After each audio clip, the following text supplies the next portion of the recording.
Hi, I'm Nicole Cochran. I'm Dr. Nicole Cochran. I am the Executive Director and Facilitator for the Awake Foundation. And I facilitate these courses where we work on diversity, inclusion, equity to better suit the community and the workplace for the changing times. And I try to do it in a compassionate manner so everyone can feel like they're in a safe space. And back in 2016, I was finishing up my dissertation with the University of Southern California, Rossier School of Education. And the area that I was focusing on just dropped from underneath me. I could not do what I was planning on doing. And during the time, there was quite a few shootings of Black men. And for me, I have my son. I have two sons. My husband and I have two sons. They're both Berkeley graduates, but one of my sons. He's 25. He's dark chocolate. He's 6'8". And so I had these fears for him about, his safety. And at first it was the worry and then the helplessness. And then we came up with something like, what can we do to change the environment, change the conversation? And I had a colleague whose husband was a task force. He works for the police department. He's in the task force. And she made a comment about, I just want my husband to come home safe. And that made us realize that that's the one commonality for everyone, is that they want their loved ones to come home safe. So I changed my dissertation to talk about unconscious bias of police officers when they engage with Black men of color during police stops. And that rolled into the workplace and community. So I created this curriculum where we can come together and lean into uncomfortable conversations to break down barriers. I tend to have humor with my trainings, and I very quickly create a safe space for them, meaning that we talk about everyone's story of origin. It's hard for people to be heard unless you hear them first. So we try to dismantle those issues very early on in the course. So we start to talk about what makes them feel safe. We talk about their story of origin. And then what I do is I create these moments where we grapple with some serious conversations about their own equity and inclusion, centered around their own personal experiences.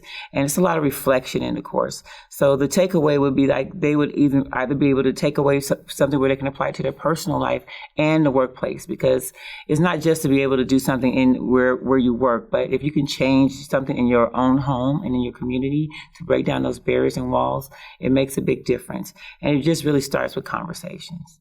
It's so interesting when you know someone's story, you have a lot more grace for them. And it also makes you a little more curious to lean in a little better. So I've learned that when I know my colleague's story and not just look at them and group them into a group based on their race, their gender, or whatever else, it makes me want to do more for that particular person.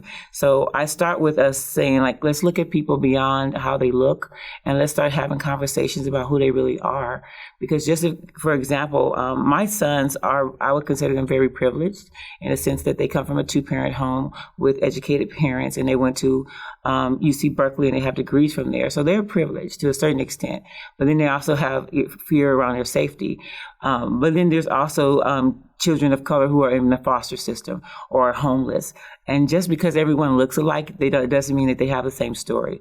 So I would do the same thing for if we were talking about other people of color or white people, because you just can't clump someone into a group and say, this is who they are. So it helps them to look at people more as individuals and get to know them better to start to break down those walls. Right now, we are living in a climate of, I would say, fear. There's a lot of fear.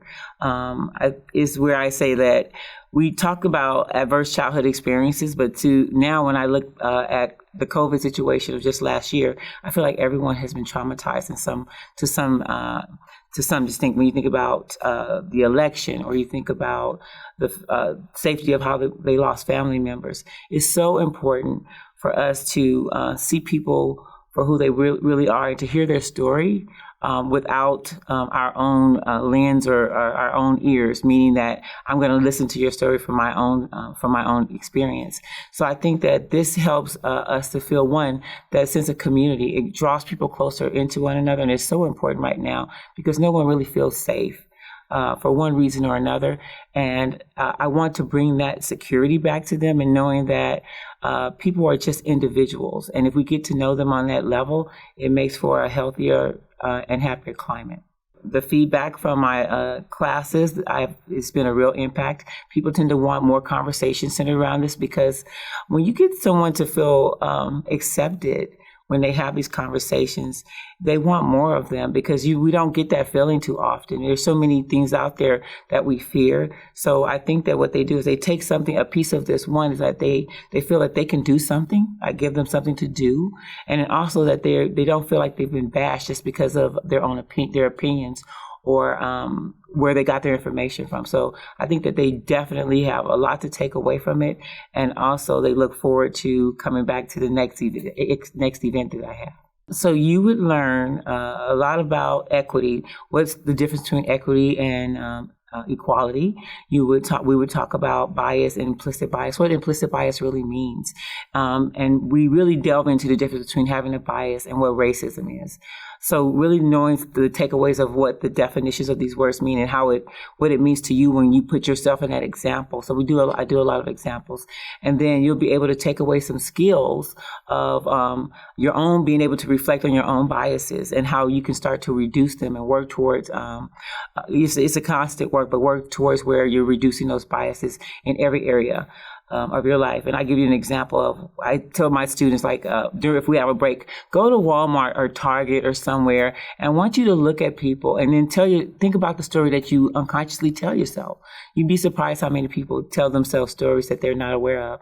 And so they could take away is they get to reduce those biases. They understand their own privilege, and they know how they can be change agents as they move forward, and not just in the workplace, but in the community.